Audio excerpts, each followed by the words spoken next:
Revise UPSC with me. Hi guys. आज जो हमारा टॉपिक है वो बहुत बहुत इम्पोर्टेंट है हर एग्ज़ाम के लिए। एसएससी दे रहे हैं, अपना स्टेट पीसीएस दे रहे हैं, यूपीएससी दे रहे हैं। हर एग्ज़ाम में ये टॉपिक पूछा जाता है, इसके एक या दो क्वेश्चन होते हैं और ये पूरा फैक्चुअल बेस्ड है। पूरा एक एक लाइन आपको आ जाएगी और आपको बताना होगा कि कौन सी सही है कौन सी गलत, और उसके बेसिस पे आपको जज करना होगा। तो आइए पढ़ते हैं आज का पहला टॉपिक, जो कि है इमरजेंसी। अब इमरजेंसी किसी भी कंट्री में लगेगी कब? तब लगेगी जब एबनॉर्मल सिचुएशंस होंगी। और एबनॉर्मल सिचुएशंस होंगी कब? जब किसी कंट्री की सॉवरेनिटी, उसकी सिक्योरिटी, उसकी यूनिटी, उसकी इंटीग्रिटी पे सवाल उठ रहे हैं। अब सॉवरेनिटी क्या है? सॉवरेनिटी होता है कि हमारी जो कंट्री है ना वो सोवरेन है। मतलब हमारी कंट्री वो किसी की डोमिनियन या किसी की वो नहीं है, किसी की कॉलोनी नहीं है, ना ही हम कोई कंट्री हमारी कॉलोनी है। हम अपने जो इंटरनल एक्सटर्नल अफेयर्स उसके लिए बिल्कुल अपने ऊपर डिपेंडेंट हैं, कोई और कंट्री का हमसे कुछ लेना देना नहीं है। सॉवरेन होता है ये। सिक्योरिटी, यूनिटी, इंटीग्रिटी, जब इन सब को क्वेश्चन किया जा रहा हो किसी कंट्री में, तब क्या लगाई जाती है वहाँ पे? इमरजेंसी। अब इमरजेंसी हमने कहाँ से ली? इमरजेंसी हमने गवर्नमेंट ऑफ इंडिया एक्ट 1935 से ली। मतलब ब्रिटिशर्स ने गवर्नमेंट ऑफ इंडिया एक्ट में ऑलरेडी इसका मेंशन किया हुआ था। और ऐसा नहीं है कि इंडिया फर्स्ट कंट्री है जिसमें इमरजेंसी के प्रोविजंस हैं। ऐसी और भी डेमोक्रेटिक कंट्री है। कौन सी? यूएसए। यूएसए, इंडिया, ये ऐसी दो डेमोक्रेसीज हैं जहाँ पे इमरजेंसी है। पर फिर भी इन दोनों में फ़र्क है। क्या? इंडिया में जब इमरजेंसी लगती है तब क्या होता है? स्टेट की सारी पावर्स किसके पास चले जाती हैं? सेंटर के पास। मतलब वो इंडिया जो पहले यूनिटरी था, जो पहले फेडरल था, मतलब वहाँ पे सेपरेशन थी पावर की, अब वो क्या बन चुका है? यूनिटरी बन चुका है। ऐसा किसी और डेमोक्रेसी में नहीं है। ये इंडिया का यूनिक फीचर है कि इंडिया इमरजेंसी के वक्त फेडरल से यूनिटरी बन जाती है। अब क्या इमरजेंसी का प्रोविज़न हमारे कॉन्स्टिट्यूशन में मेंशन है? बिल्कुल है। पार्ट 18 में मेंशनड है। और पार्ट 18 में आते हैं आर्टिकल 352 से लेके आर्टिकल 360। आर्टिकल 352 से लेके article 360। Centre becomes powerful, India federal से यूनिटरी बन जाता है। ठीक है। इमरजेंसी, ऐसा क्यों कहते हैं कि इमरजेंसी इतनी नहीं लगानी चाहिए? क्योंकि ऑफ कोर्स जब इमरजेंसी लग रही है तो किसी भी, ये डेमोक्रेसी का पार्ट थोड़ी है। डेमोक्रेसी थोड़ी ये कहती है। डेमोक्रेसी तो कहती है स्टेट के पास अपनी पावर होगी, सेंटर के पास अपनी पावर होगी। पर हमने ये चीज़ ही हटा दी इमरजेंसी में, इसीलिए इमरजेंसी को इतना नहीं लगाया जाता। ठीक है। अब कितने टाइप की इमरजेंसीज हैं हमारे कॉन्स्टिट्यूशन में? 3। और कौन कौन से आर्टिकल्स डील कर रहे हैं उसके साथ? 352, 356 और 360। आप +4 का रूल याद कर रख सकते हैं कि 352 में +4, फिर 356 में +4, ऐसे ये 3 हैं। फर्स्ट है नेशनल इमरजेंसी, दूसरा प्रेसिडेंट रूल और तीसरा फाइनेंशियल इमरजेंसी। मैं आपको बता दूं कि कॉन्स्टिट्यूशन में नेशनल इमरजेंसी मेंशन नहीं है। नेशनल इमरजेंसी की जगह कौन सा वर्ड यूज़ किया है? Proclamation of emergency. कौन सा वर्ड यूज़ किया है? Proclamation of emergency. अब नेशनल इमरजेंसी, आर्टिकल 352 इसके साथ डील कर रहा है। आर्टिकल 352 कह रहा है कि प्रेसिडेंट डिक्लेयर कर सकता है नेशनल इमरजेंसी। तो फर्स्ट क्वेश्चन, कौन डिक्लेयर करता है? प्रेसिडेंट। प्रेसिडेंट डिक्लेयर कर सकता है नेशनल इमरजेंसी जब भी उसको लगे कि सिक्योरिटी ऑफ इंडिया और part of India is threatened. मतलब या तो वो पूरे इंडिया में कर सकता है या तो उसके किसी पार्ट में कर सकता है। कब? When it is threatened by war, external aggression या आर्म्ड रिबिलियन। मतलब 3 चीज़ें हैं जिसकी वजह से नेशनल इमरजेंसी लग सकती है: वॉर, एक्सटर्नल एग्रेशन और आर्म्ड रिबिलियन। क्या होता है वॉर? जंग दो कंट्रीज़ के बीच में। एक्सटर्नल एग्रेशन क्या है? कि कोई और कंट्री हम पे हमला करने वाली है, हमारे एजेंसीज़ को पता चल गया है, हम पूरा कन्फर्म्ड हैं भाई, ठीक है। आर्म्ड रिबिलियन क्या होता है? आर्म्ड रिबिलियन है कि जो कंट्री है इंटरनली वो आर्मी हमारे अगेंस्ट हो रही है, या कोई आर्मी को भटकाने की कोशिश कर रहा है, या सेक्युलरिज्म पे दंगे हो रहे हैं, ये सब चीज़ें आर्म्ड रिबिलियन में आती हैं, ठीक है। अगर वॉर और एक्सटर्नल एग्रेशन की वजह से नेशनल इमरजेंसी लगती है तो उसे बोलते हैं एक्सटर्नल इमरजेंसी। पर अगर आर्म्ड रिबिलियन की वजह से इमरजेंसी लगती है तो उसको बोलते हैं इंटरनल इमरजेंसी, ठीक है। तो नेशनल इमरजेंसी भी भाई दो टाइप की है, एक्सटर्नल, इंटरनल, और दोनों में थोड़ी थोड़ी अलग चीज़ें हैं जो हम आगे देखेंगे। अब आर्म्ड रिबिलियन ना ओरिजिनल कॉन्स्टिट्यूशन में नहीं था। ओरिजिनल कॉन्स्टिट्यूशन में इसकी जगह लिखा हुआ था इंटरनल डिस्टर्बेंस। फिर मोरारजी देसाई आए 1978 में, उन्हें 1977 में आया एक्चुअली, और उन्हें लगा कि यार ये क्या लिखा है इंटरनल डिस्टर्बेंस, इसका तो कोई कुछ भी मतलब निकाल सकता है, किसी भी रीज़न की वजह से ये लग जाएगी इमरजेंसी। तो इसीलिए उन्होंने इसको चेंज किया और क्या रखा, आर्म्ड रिबिलियन। तो इंटरनल डिस्टर्बेंस को रिप्लेस किया मोरारजी देसाई की गवर्नमेंट ने। कौन सी कॉन्स्टिट्यूशनल अमेंडमेंट एक्ट की? 44th constitutional amendment act 1978। मैं आपको बता दूं कि जितनी चीज़ें इंदिरा गांधी ख़राब करके गई थी, सारी चीज़ें फिर मोरारजी देसाई की गवर्नमेंट आई और उन्होंने आहिस्ता आहिस्ता ठीक की। कौन सी कॉन्स्टिट्यूशन ला के? 44th, ठीक है। अब मैं आपको बता दूं कि आर्टिकल 352 में कुछ और चीज़ें भी हैं। पहली कि before actual occurrence of war के भी ये नेशनल इमरजेंसी लग सकती है। मतलब ज़रूरी नहीं है कि वॉर हो ही गई है फिर ही नेशनल इमरजेंसी लगनी है।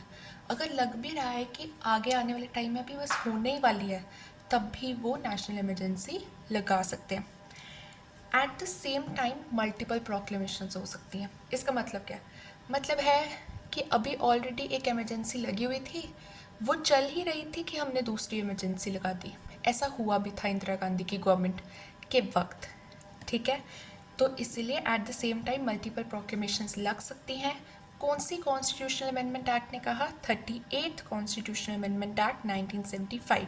CAA का मतलब है कॉन्स्टिट्यूशनल अमेंडमेंट एक्ट। अब अगली चीज़ कि या तो पूरी कंट्री में लग सकती है या तो किसी उसके पार्ट में लग सकती है। किसने ऐड किया? 42nd constitutional amendment act 1976, Indira Gandhi. सिर्फ यही एक चीज़ है जो थोड़ी अच्छी ले आई है 42nd कॉन्स्टिट्यूशनल अमेंडमेंट एक्ट, वरना बाकी सारी चीज़ें आपको बहुत कॉन्ट्रोवर्शियल लगने वाली हैं। तो इसीलिए इसे आप एज एक्सेप्शन याद रखेंगे कि कंट्री में नेशनल इमरजेंसी को लिमिट किया टू अ पर्टिकुलर एरिया।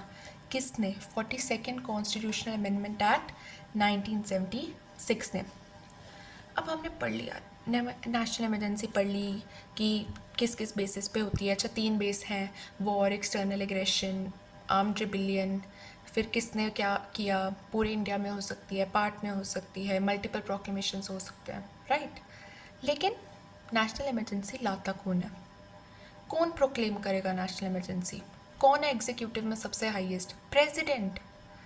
तो इसीलिए कौन प्रोक्लेम करता है नेशनल इमरजेंसी? प्रेसिडेंट। लेकिन हमें पता है प्रेसिडेंट अपने दम पे कुछ कर सकता है, ऑफ कोर्स कर सकते हैं, उनके पास कुछ डिस्क्रिशनरी पावर्स हैं, लेकिन इस मामले में उनके पास डिस्क्रिशन नहीं है। इसलिए उन्हें किसके उस पर एडवाइस, किस एडवाइस, कौन एडवाइस करेगा? ऑफ कोर्स कैबिनेट एडवाइस करेगी, लेकिन रिटन। इसीलिए कौन प्रोक्लेम करेगा नेशनल इमरजेंसी? प्रेसिडेंट। लेकिन रिटन एडवाइस होनी चाहिए किसकी? कैबिनेट की, जिसको कौन हेड कर रहा है? Prime minister. अगर आपके पास क्वेश्चन आएगा कि प्रेसिडेंट किसकी एडवाइस लेता है, तो आप लिखेंगे cabinet headed by prime minister, ठीक है। और ये जो रिटन एडवाइस है ना, ये रिटन वर्ड किसने ऐड किया? 44th। आप देखते चलिए, जो चीज़ ख़राब को सही कर रही है वो 44th कर रही है, ठीक है। तो अगर कोई क्वेश्चन आएगा 44th, तो आपने ये सब चीज़ें उसमें मेंशन करनी है। तो रिटन वर्ड कौन यूज़ कर रहा है? 44th, ठीक है। पहले ऐसे ही हो जाती थी, इन्होंने किया कि रिटन एडवाइस चाहिए कैबिनेट की। अब एक और बात सुनिए, कैबिनेट वर्ड पूरे कॉन्स्टिट्यूशन में कहीं मेंशन नहीं है सिवाय इस आर्टिकल के। इसका मतलब अगर अब आपके पास क्वेश्चन आता है कि कैबिनेट वर्ड कौन से आर्टिकल में मेंशन्ड है, तो आप क्या बोलेंगे? आप बोलेंगे आर्टिकल 352 में। तो cabinet is defined in article 352 और ये क्या कहता है? That it is a council consisting of prime minister and other ministers of cabinet rank. ठीक है, तो यहाँ पे कैबिनेट मेंशन्ड है, पूरे कॉन्स्टिट्यूशन में और कहीं नहीं है। ये बात आप याद रखेंगे। ये भी बात आप याद रखेंगे कि रॉन्ग कौन कर रहा है 1976 में 42nd कॉन्स्टिट्यूशनल अमेंडमेंट एक्ट जो इंदिरा गांधी लेके आए। राइट उन चीज़ों को कौन कर रहा है 1978 में 44th कॉन्स्टिट्यूशनल अमेंडमेंट एक्ट जो मोरारजी देसाई लेके आए। अब एक और एक्ट आया 38th कॉन्स्टिट्यूशनल अमेंडमेंट एक्ट 1975। हमने पीछे पढ़ा कि क्या ला रहा है ये? मल्टीपल प्रोक्लेमेशंस। एक ही टाइम पे 1 2 3 ज़्यादा इमरजेंसीज भी लग सकती हैं, राइट। इसी कॉन्स्टिट्यूशनल अमेंडमेंट एक्ट ने एक और चीज़ कहा।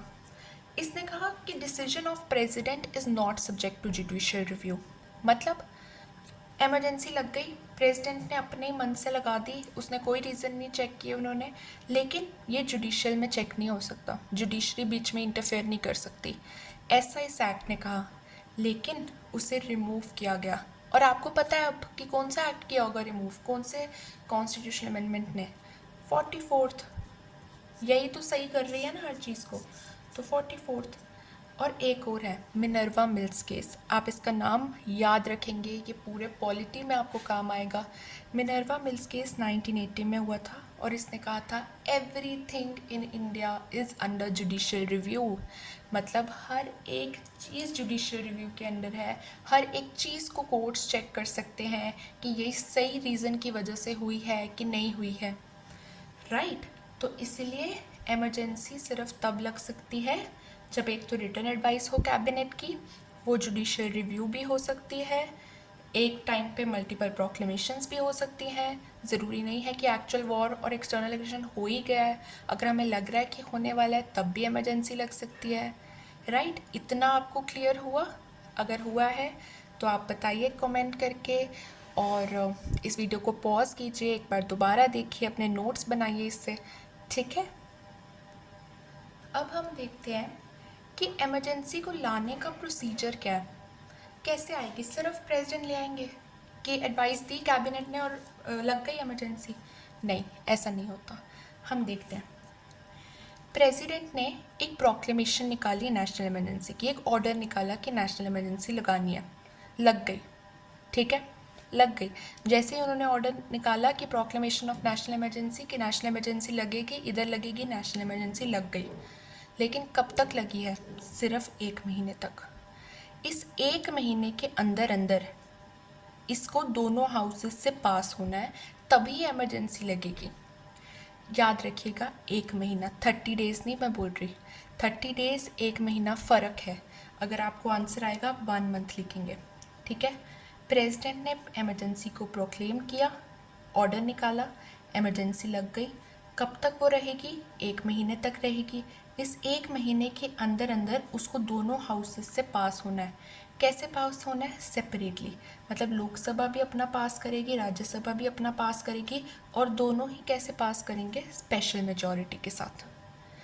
Special majority, simple majority, effective, ये सब की एक और वीडियो आएगी जिसमें आपको ये पूरा अच्छी तरह क्लियर हो जाएगा। पर अभी के लिए आप ये समझें कि it has to be passed by both houses separately, मतलब लोकसभा भी पास करेगी, राज्यसभा भी पास करेगी, और दोनों ही स्पेशल मेजॉरिटी से पास करेंगे।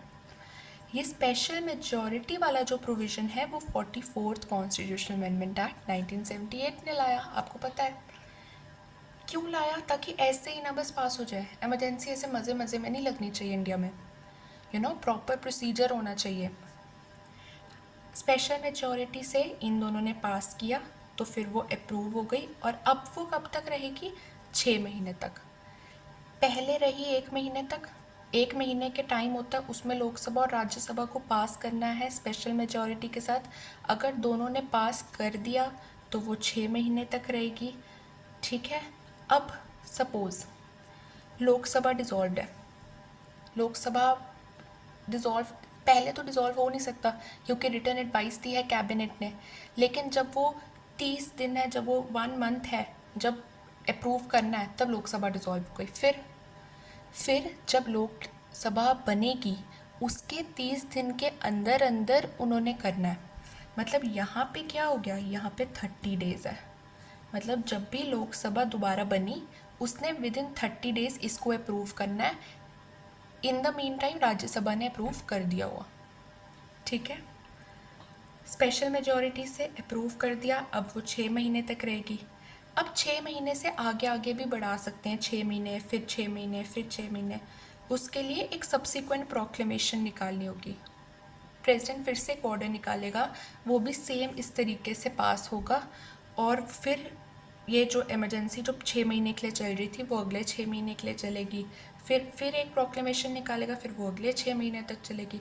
तो ऐसे ऐसे वो इनडेफिनेटली चल सकती है, कोई रुकावट नहीं है, चलते रहे। अगर पास करते जा रहे हैं तो चलते रहे। अब ये जो पीरियोडिक अप्रूवल है कि हर 6 महीने के बाद एक अप्रूवल चाहिए, फिर 6 महीने के बाद, ये भी किसने लाया, 44th ने। पहले क्या होता था कि एक बार इमरजेंसी लग गई तो जब तक प्रेसिडेंट चाहे वो लगी ही रहती थी। अब ये आया कि 6 महीने के बाद अप्रूवल चाहिए।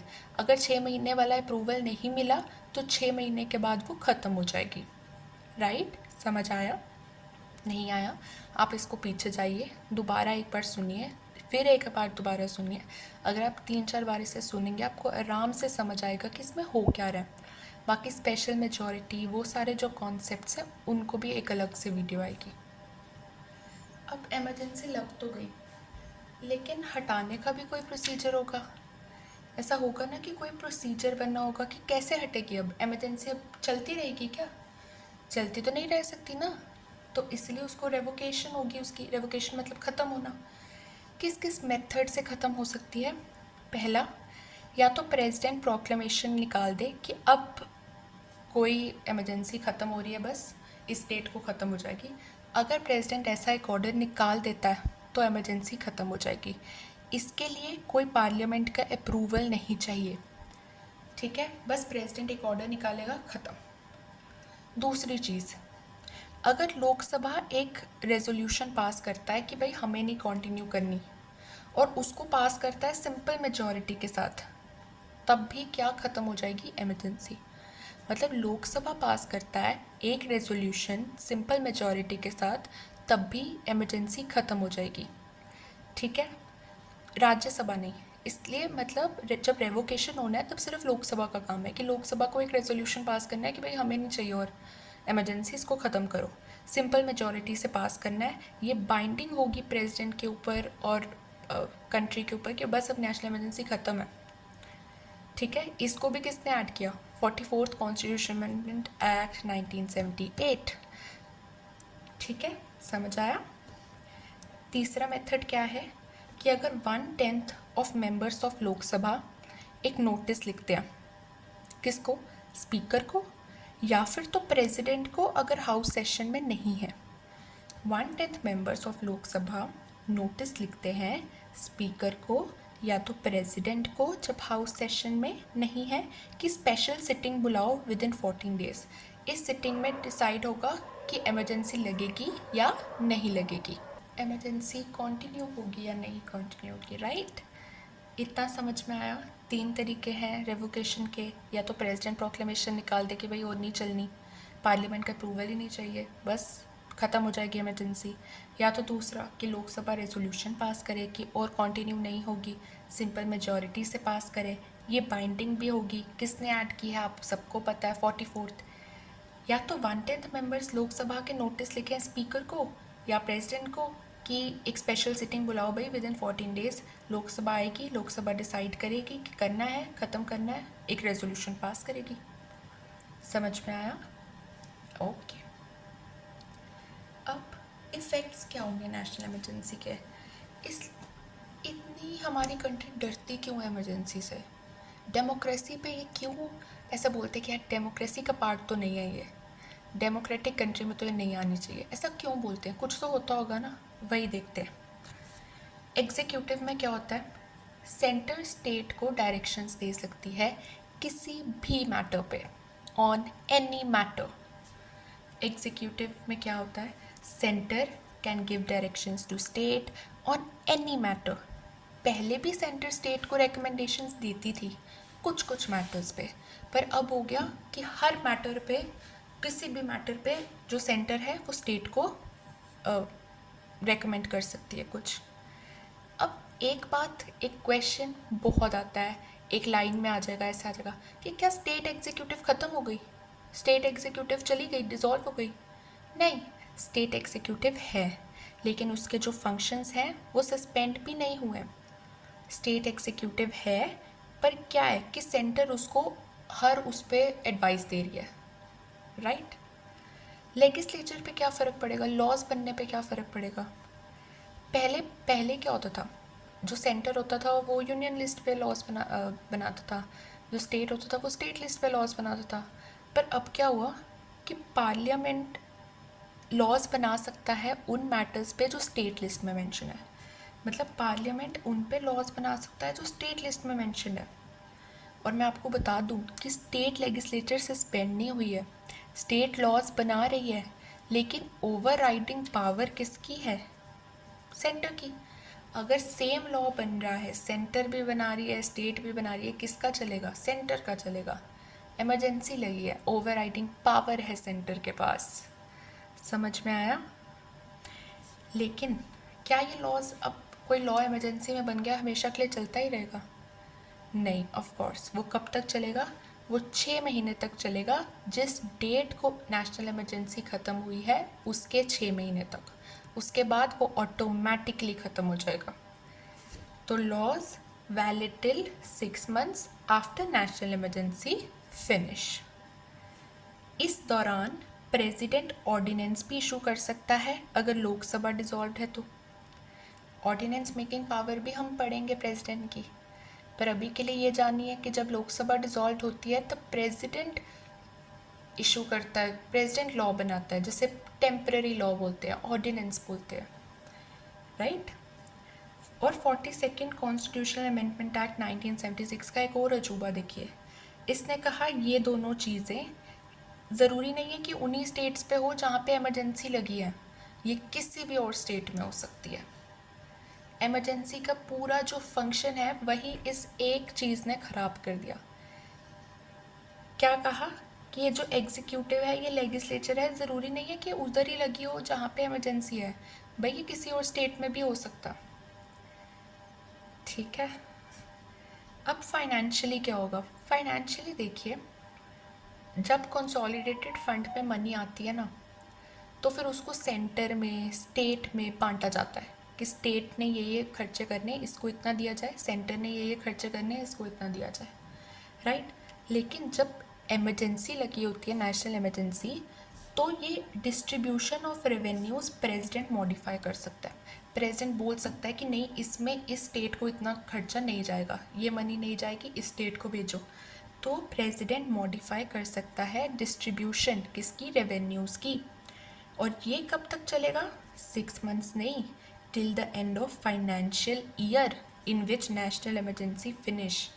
मतलब जिस साल नेशनल इमरजेंसी फिनिश होगी उस फाइनेंशियल ईयर तक ये रहेगा। 2 टाइप के ईयर होते हैं, कैलेंडर ईयर और फाइनेंशियल ईयर। कैलेंडर ईयर होता है 1 जनवरी से 31 दिसंबर, कैलेंडर ईयर। लेकिन फाइनेंशियल ईयर होता है 1 अप्रैल से 31 मार्च, जिसके बीच में सारे बिजनेस की ट्रांजैक्शंस और वो सब, जितने भी आप बिजनेस देखेंगे मार्च के वक्त बड़े ऑक्यूपाइड हो जाते हैं। क्यों? क्योंकि फाइनेंशियल ईयर ख़त्म होने वाला होता है, राइट।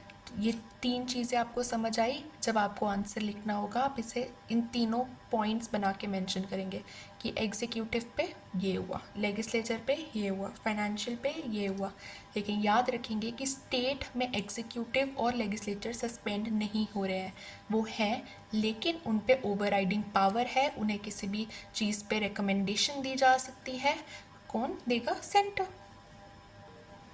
अब क्या इफ़ेक्ट होगा on the life of Lok Sabha? Lok Sabha normally कितने साल के लिए रहती है? 5 साल के लिए रहती है। पर जब इमरजेंसी लगी हो तो उसका जो टेन्योर है ना, वो 1-1 साल करके बढ़ाया जा सकता है। लोकसभा का नॉर्मल पीरियड है 5 ईयर्स, लेकिन पार्लियामेंट के अप्रूवल से ये 1 ईयर बढ़ाया जा सकता है। ठीक है, मतलब 1 ईयर करके आप लेके जा सकते हो आगे। और कब तक रहता है? जिस डेट को नेशनल इमरजेंसी ख़त्म हुई उसके 6 महीने तक। तो नॉर्मल पीरियड 5 ईयर्स, पर पार्लियामेंट के अप्रूवल से 1 साल ऐसे बढ़ाया जा सकता है। कब तक रहेगा? 6 महीने, जब तक नेशनल इमरजेंसी जिस डेट को ख़त्म हुई उसके 6 महीने तक। उसके बाद ऑटोमेटिकली डिज़ोल्व। राइट, समझ आया? Very good. अब एक बड़ी क्वेश्चन आता है कि फंडामेंटल राइट्स का क्या होगा? फंडामेंटल राइट्स तो फंडामेंटल हैं in governance of the country, उन पे क्या असर पड़ेगा? तो इससे डील करते हैं 2 आर्टिकल्स, 358 और 359। 358 कहता है कि जब इमरजेंसी लगेगी आर्टिकल 19 ऑटोमेटिकली सस्पेंड हो जाएगा। जिस डेट को इमरजेंसी लगी आपका आर्टिकल 19 ख़त्म, सस्पेंड। जब जिस डेट को इमरजेंसी ख़त्म हुई उस डेट को वापस आ जाएगा। तो मतलब आर्टिकल 19 ऑटोमेटिकली सस्पेंड होता है। राइट, जिस डेट को नेशनल इमरजेंसी फिनिश हुई ये ऑटोमेटिकली रिवाइव होगा। अब इसमें भी कुछ फीचर्स हैं यार। जब इमरजेंसी लगती है ना, तब कोर्ट में नहीं जा सकते कि इसने अनटचेबिलिटी कर दी, स्टेट ने हमारे साथ अनटचेबिलिटी कर दी, या एम्प्लॉयमेंट अपॉर्चुनिटी नहीं दे रहे। वो तो चलो दूसरे फंडामेंटल राइट्स हैं, पर आर्टिकल 19 जैसे असेंबल होना या freedom of speech and expression, उन सारों के लिए ना आप कोर्ट नहीं जा सकते। आप नहीं जा सकते कि मेरे को हमें असेंबल नहीं होने दिया, हमें पॉलिटिकल पार्टी नहीं फॉर्म होने दी, क्योंकि सस्पेंडेड है national emergency, fundamental right. National emergency लगी है, फंडामेंटल राइट्स तो आर्टिकल 19 तो सस्पेंडेड है। Any law made during national emergency invalid. बाद में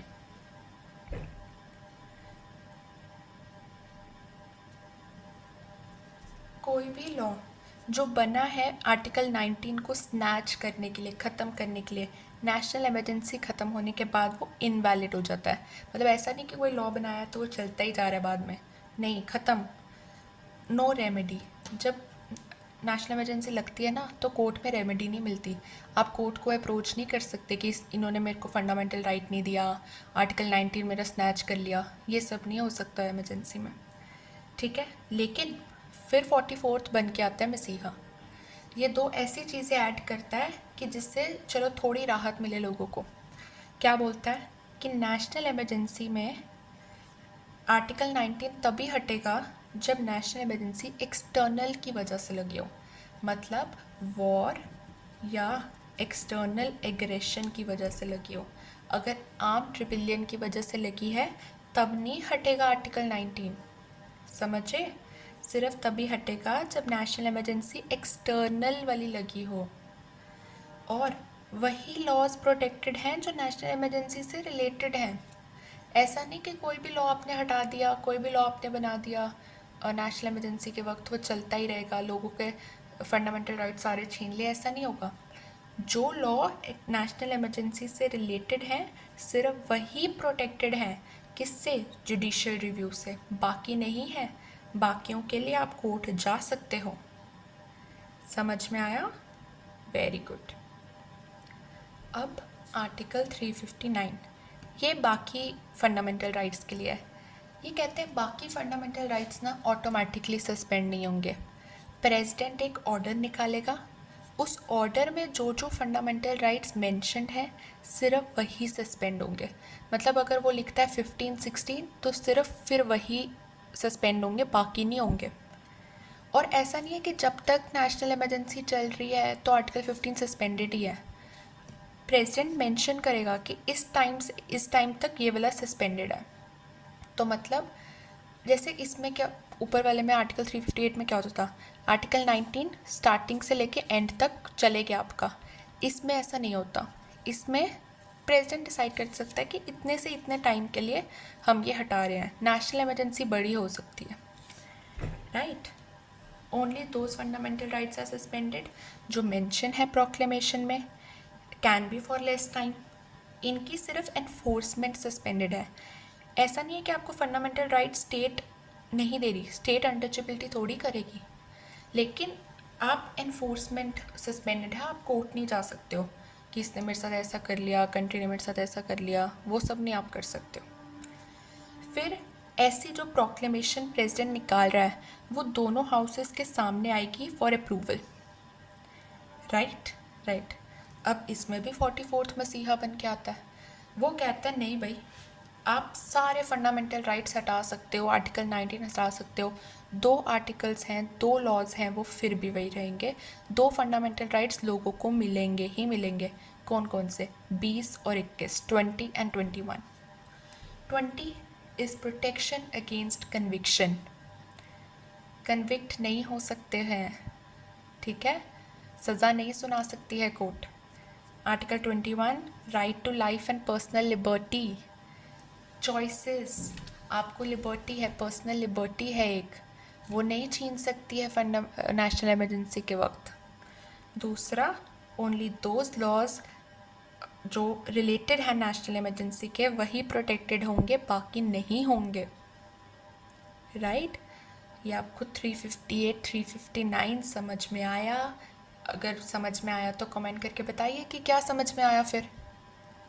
एंड नाउ हम नेशनल इमरजेंसी के लास्ट टॉपिक पे हैं, उसके बाद फिर हमारी अगली वीडियो आएगी जिसमें प्रेसिडेंट रूल और फाइनेंशियल इमरजेंसी की हम बात करेंगे। अभी आप देखिए कि जो इमरजेंसी है ना वो बहुत बार नहीं लग सकती, उसका मिस यूज़ नहीं हो सकता, तो इसीलिए इंडिया में वो 3 ही बार लगी है, क्योंकि डेमोक्रेसी को छीन रही है ना, बार बार थोड़ी लग सकती है। एक हमारी डेमोक्रेटिक कंट्री है ना, बार बार थोड़ी लोगों के राइट्स छीन सकते हैं कि फंडामेंटल राइट्स नहीं मिल रहे, आर्टिकल 19 नहीं मिल रहा, ऐसा नहीं कर सकते हैं। तो डेक्लेरेशंस जो अभी तक बनी, अभी तक नेशनल इमरजेंसी कितनी बार आई? 3 बार आई है। पहला 1962 इंडिया चाइना वॉर के वक्त, वो 1968 तक रही। इंडिया पाकिस्तान वॉर हुआ था 1965, वो भी इसी में कवर हो गया था, मतलब एक्सटर्नल वॉर। फिर दिसंबर 1971 में आई, 1977 तक रही, जब अटैक हुआ था बाय पाकिस्तान, एक्सटर्नल एग्रेशन। फिर ये चल रही थी और इसी के चलते चलते जून 1975 में इंदिरा गांधी क्या ले आती है? सबसे कंट्रोवर्शियल इंटरनल इमरजेंसी। 1977 तक की चली, दोनों सेम डेट को ख़त्म हुई। It was made on the grounds of internal disturbance, it was very controversial, loss of, और इसी की वजह से इंदिरा गांधी गवर्नमेंट बाद में इलेक्शन हारी और 1977 में मोरारजी देसाई की जनता पार्टी आई। इन्होंने अपॉइंट की शाह कमीशन कि आप देखिए इमरजेंसी प्रोविजंस और उन्हें रेक्टिफाई कीजिए, सजेशंस दीजिए। शाह कमीशन ने जो रिकमेंडेशंस दिए उसको अप्लाई किया फिर 44th कॉन्स्टिट्यूशनल अमेंडमेंट एक्ट 1978, हमारा मसीहा जिसने पीछे हमें बहुत बार प्रोटेक्ट किया है, बहुत चीज़ों को ठीक किया है। क्वेश्चन आएगा, पूरे अच्छी तरह लिख पाएंगे क्या क्या इसने किया है, ठीक है। एक और चीज़ जो पीछे मिस हो गई थी वो ये थी, जो 1 महीना है ना कि प्रेसिडेंट प्रोक्लेमेशन किया करेगा नेशनल इमरजेंसी की और विद इन 1 मंथ दोनों हाउसेस को अप्रूव करना है, वो पहले ना 2 महीने हुआ करता था, ठीक है। 44th कॉन्स्टिट्यूशन अमेंडमेंट एक्ट ने उसको कम करके 1 मंथ बनाया, क्योंकि 2 महीने तक फिर नेशनल इमरजेंसी लगी रहती तो इतना टाइम थोड़ी दे सकता था, तो इसलिए 1 मंथ दिया कॉन्स्टिट्यूशन ने, ठीक है, राइट। यहाँ तक फिर आपका क्या ख़त्म होता है? नेशनल इमरजेंसी, प्रेसिडेंट रूल और फाइनेंशियल इमरजेंसी बचा है, वो अगली वीडियो में पढ़ेंगे। तब तक आप इसे रिवाइज़ कीजिए, जो डाउट्स हैं वो कमेंट्स में पूछिए। मैं कोशिश करूँगी कि मैं अपने जो नोट्स हैं वो आपको इधर अटैच कर दूँ ताकि आप वो रेफ़र कर सकें। कोई भी और doubt, any topic from polity, do ask.